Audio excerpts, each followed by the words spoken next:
Bora lá, pessoal, falar dela, da Copa Sul-Americana. Tô gravando esse vídeo, inclusive, depois de Red Bull Bragantino 1, Corinthians 0, então, bom humor, não tá lá grande coisa. O Corinthians atazanando meu sábado à noite. Mas vamos falar de Copa Sul-Americana, não só do Corinthians, mas também de outros jogos. Os principais destaques dessa rodada no meio de semana, a terceira rodada da fase de grupos, que eu já começo a se afunilar um pouco mais e os jogos vão ganhando cada vez mais peso. Então, eu já peço você deixar o seu like aqui, se inscrever no canal se não é inscrito e também divulgar esse vídeo com seus amigos. Começando pelo Cruzeiro, a equipe celeste que não venceu os dois primeiros jogos, empatou no Equador, contra a Católica, e em casa contra o fraco time da Aliança, um papelão, fez 3-0, conseguiu tomar um empate nos acréscimos, o que faz com que a equipe precise ir nesse jogo contra o La Calera no Chile, precisando pontuar.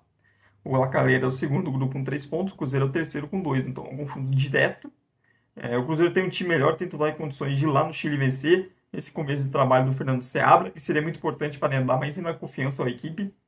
Porém, não seria de todo mal sair com empate. Não é o ideal, não. O ideal é o Cruzeiro seria vencer, dar mais tranquilidade ainda para as últimas rodadas e ter a vontade, independente só de si mesmo, para se classificar. Pois o empate vai fazer também que o jogo de volta, o confronto direto aqui em Minas, entre Cruzeiro e La Calera, sejam áreas de decisão. É, acho que o empate não seria todo ruim, mas o ideal para o Cruzeiro é ir jogar. E tem bola para isso, né? O time do Cruzeiro é melhor que o do La Calera. Outra equipe brasileira que não venceu nas duas primeiras rodadas e que precisa de um bom resultado fora de casa é o Internacional. A equipe vai viajar até o Equador para enfrentar o Delfim. O Delfim que é o líder do grupo com 4 pontos, enquanto que o Inter está ali empatado com o Belgrano com 2. O Internacional que conseguiu empatar fora de casa com o Belgrano e conseguiu a grande proeza de empatar em casa contra o Real Tomayapo da Bolívia. Os bolivianos nunca tinham viajado em sua história para fora da Bolívia e o Inter conseguiu empatar com esse time.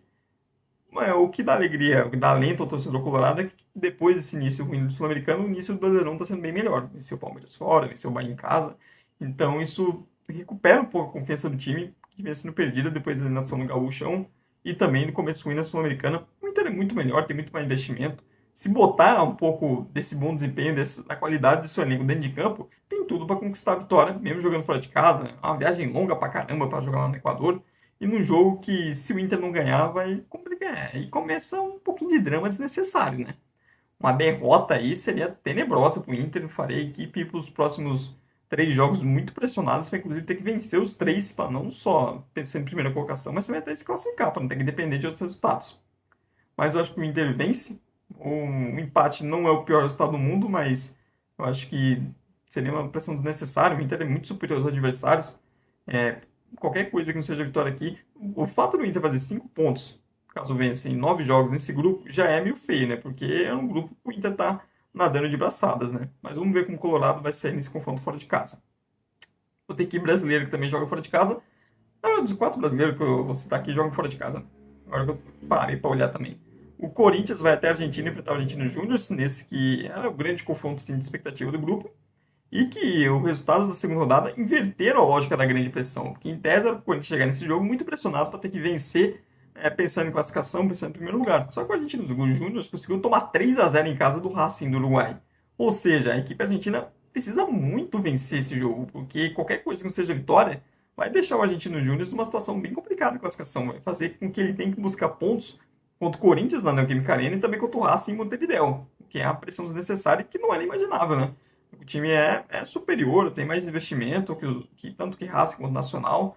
E então é uma equipe que entra pressionada para esse jogo, assim como o Corinthians. Estou gravando esse jogo depois da derrota. 3 jogos no Brasileirão, nenhum gol marcado, 2 derrotas, um empate. O Antônio Oliveira já começa a ouvir algumas críticas, alguns jogadores individualmente também abaixo. Cássio, péssimo no gol. Yuri Alberto e Pedro Raul de Dadó. Outros jogadores também devendo. Em compensação, o Rodrigo Carlos jogando bola.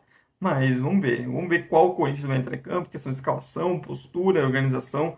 O Antônio Oliveira precisa não só de um resultado, mas também precisa de um desempenho melhor. Porque esse time está devendo também as duas coisas. E uma vitória na Sul-Americana estaria um pouquinho mais de paz para os confrontos nas próximas rodadas do Brasileirão. Outro time que também está tendo um desempenho ruim nesse início do Brasileirão é o Cuiabá, né? Muito mal. Perdeu os 2 jogos e jogando mal ainda por cima, sendo um frágil. Vai viajar até o Peru para enfrentar o Garcilaso. Esses 2 times ao lado do Lanús são os que estão brigando pela vaga nesse grupo. E um confronto direto fora de casa, o Cuiabá precisa muito de um resultado aí positivo. Acho que voltar de uma derrota após resultados ruins e desempenhos péssimos do Brasileirão aumentaria ainda mais a pressão em cima do técnico.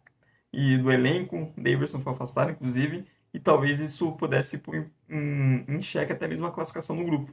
Ainda tem o Lanús, que é um time competitivo. Então, Cuiabá, um empate aqui não seria de todo mal sobreviver essa pressão. O ideal mesmo seria a vitória, para ele dar uma amenizada também, até pensando em classificação. Mas acho que o empate aqui para o Cuiabá estaria de bom tamanho. E o único jogo que não tem brasileiros aqui envolvido é o Independiente de Medellín da Colômbia contra o Defensa e Justiça da Argentina, o grupo A.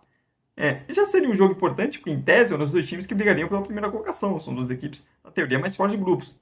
E esse grupo que tem o Always Ready da Bolívia, que joga em El Alto. El Alto que é ainda mais alto que La Paz. Sim, La Paz não é a altitude mais alta do futebol boliviano. El Alto ainda é maior. Então ganhar do Always Ready lá é pior ainda, mais difícil ainda.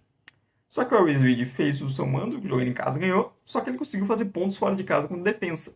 Ou seja, levou isso para esse jogo entre Medellín e Defensa uma pressão muito maior, uma expectativa muito maior, pois pode ser esses confrontos diretos entre os dois, pode decidir uma das vagas, porque o Always Ready ele se colocou numa situação que se ele vencer os outros dois jogos em casa, onde ele é grande favorito, possivelmente ele vai pegar uma das vagas. E vamos ver como vai ser esse jogo. O Defensa, depois de ser tropeçado em casa contra a equipe boliviana, precisa pelo menos de um empate na Colômbia para dar uma amenizada nessa perda de ponto. Enquanto que o Medellín jogando em casa, estaticamente vai estar com bom público, é a expectativa de um jogo assim tenso. Duas equipes que precisam de um resultado aqui positivo, pensando na classificação.